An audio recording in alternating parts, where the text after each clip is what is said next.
Chères auditrices et auditeurs de la Diaspora Chuchote, ils sont pourtant beaux ces deux mots, vérité et réconciliation. Mais lorsqu'en Belgique on les fait précéder du terme commission, il y a de quoi réellement s'inquiéter. Lorsque j'entends commission, vérité et réconciliation, une seule question devance toutes les autres dans mon esprit. Vont-ils encore oser se foutre de notre gueule? Avons-nous frappé assez fort sur leur hypocrisie fondamentale, sur leur suprémacisme racial, sur leur volonté sans cesse renouvelée de domination et de refus d'égalité, sur les grands bénéfices qu'ils tirent à reléguer et maintenir la plupart des Belges afrodescendants dans une citoyenneté de seconde zone? On s'en souvient, l'annonce de cette commission Vérité et Réconciliation est intervenue en cascade d'un soulèvement mondial contre les injustices raciales, propulsé par le meurtre policier de George Floyd perpétré aux États-Unis. En Europe, ce mouvement postule une continuité entre les crimes du passé colonial, les préjudices contemporains subis par les populations afrodescendantes et les injustices qui perdurent dans les relations entre les ex-puissances coloniales et les sociétés africaines postcoloniales.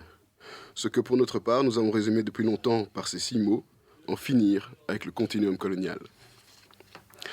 D'un point de vue politique et particratique belge, il faut rendre aux écologistes francophones et flamands ce qui leur appartient. Un rôle précurseur sur cette question sociopolitique et mémorielle cruciale. Dès le 10 juin 2020, Ecolo et Groen ont soumis à la Chambre des représentants une nouvelle version de leur projet de résolution visant la reconnaissance de l'implication des diverses institutions belges dans la colonisation du Congo, du Rwanda et du Burundi. L'objectif affiché étant la reconnaissance par la Belgique de sa responsabilité pour les crimes commis en tant que puissance coloniale via, je cite, un processus de recherche concernant les phénomènes structurels liés au colonialisme, à savoir la violence et le racisme, mais aussi les aspects économiques, les activités de mission, la place de la modernisation, le souvenir et sa représentation. Cette résolution a conduit la Chambre à mettre en place cette fameuse commission parlementaire baptisée Vérité et Réconciliation. Une commission présidée par l'écologiste flamand Wouter de Vriend et 2 vice-présidents du PS et du CDNV. Une commission aidée dans ses travaux par un groupe de 10 experts, belgo-blancs et afrodescendants, dont la sélection a été plus que laborieuse. La tâche confiée à ces experts se divise en 2 volets. Un travail historique, c'est-à-dire faire le point sur l'état actuel des connaissances concernant la période coloniale belge, et un travail d'identification des lacunes et zones d'ombre afin de préparer la dite réconciliation. Alors qu'un premier rapport intermédiaire de ces experts était annoncé pour ce début octobre, celui-ci a finalement été reporté au 1er décembre.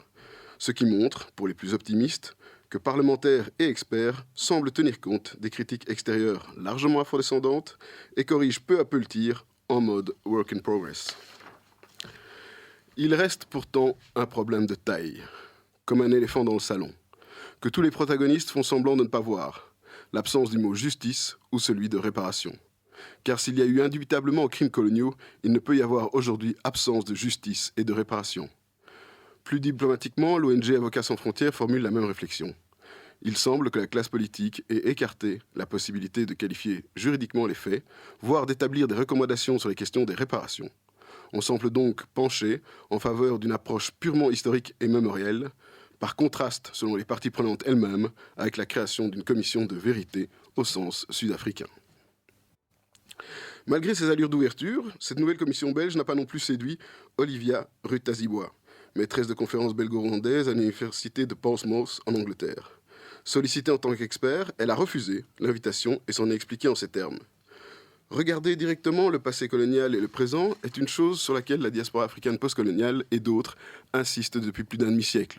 C'est dans cette perspective que je ne peux accepter votre invitation à faire partie du groupe d'experts. La place de cette diaspora, la définition de l'expertise dans le contexte de ce groupe, la note fondatrice, le rythme et l'ordre de travail qui en découleront risquent de garder la logique et les réflexes du monde blanc au centre de cette initiative.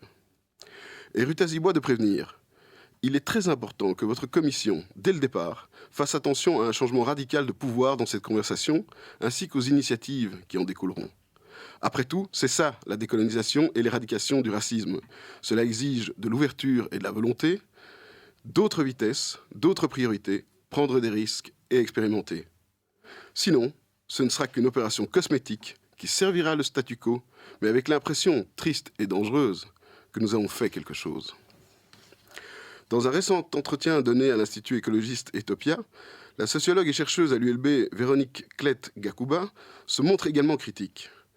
Un tel projet de commission aux enjeux éminemment importants et vastes soit les réparations par rapport aux exactions et crimes commis dans le passé, ainsi que les enjeux sociétaux belges relatifs au racisme contemporain, tout cela demandait une préparation plus conséquente en termes de problématisation et de méthodologie, une réelle interdisciplinarité, la définition et la distribution des rôles entre expertise scientifique et expertise associative, comme la place et la reconnaissance des victimes. Tout cela n'a pas été posé. Cette précipitation risque de crisper davantage les relations postcoloniales entre les divers profils et communautés, et c'est à se demander si cela ne correspond pas à une volonté non avouée d'enrayer et d'étouffer l'ampleur du mouvement belge Black Lives Matter, qui a montré toute sa détermination le 7 juin dernier. C'est dans un an, soit après l'été 2021, que la commission Vérité et Réconciliation compte atterrir et proposer ses conclusions dans un rapport final. Mais à ce stade, comme le dit la sociologue, il y a de quoi rester fort pessimiste. Principalement en raison d'un rapport colonial qui réside au fondement même de cette commission, en raison de partis politiques qui ont l'habitude de se protéger, en raison de la mainmise du monde politique blanc sur la question.